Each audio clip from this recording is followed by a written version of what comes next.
Mr. Desjardins, 5 minutes.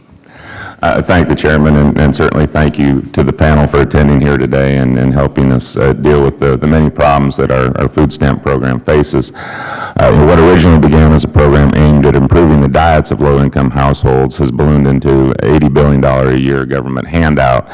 And while food stamp program is officially known as STAMP, was premised on good intentions, in reality studies have shown it has served to halter the economic mobility of recipients and further compound the hardships that they face. During the Obama administration, the SNAP recipient population has nearly doubled.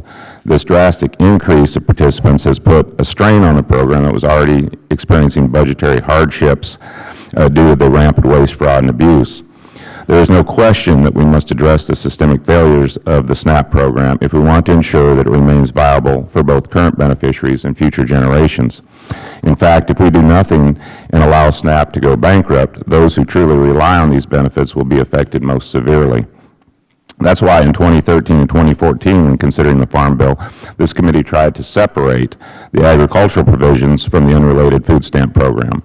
Our legislation, H.R. 3102, would have allowed us to specifically address the deficiencies contained in the SNAP program in a bipartisan manner.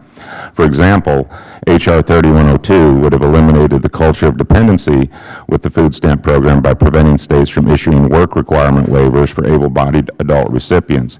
Those who have the ability to work should not be able to collect government benefits intended for those who cannot. H.R. 3102 would have also allowed for states to drug test SNAP applicants and cut off funds to those who are abusing drugs rather than trying to find meaningful employment. It also contained my legislation, the SNAP Act, which eliminated bonuses paid by the federal government to states for signing up food stamp recipients. It is ludicrous that we actually give states taxpayer-funded awards merely for signing up additional food stamp recipients. But most importantly, this bill would have cut food stamp spending by $40 billion to ensure the long-term sustainability of the SNAP program. For those people who were likely abusing the program, we estimated that about $14 billion would have come off of the food stamp rolls and likely would no longer have qualified.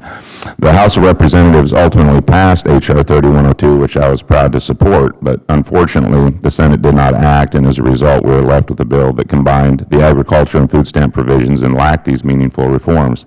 As a result, I could not support this legislation. It is my hope that we have another opportunity to address many issues contained in the SNAP program. We owe it to the taxpayers and we owe it to the beneficiaries. There is no doubt that we are a kind and caring nation that takes care of our own, and all we ask is for those receiving government assistance to do their part as well. And really, I just wanted to thank you guys for coming here to answer our questions, and we'll continue to work on this and make sure the program exists for those who really need it. I yield back.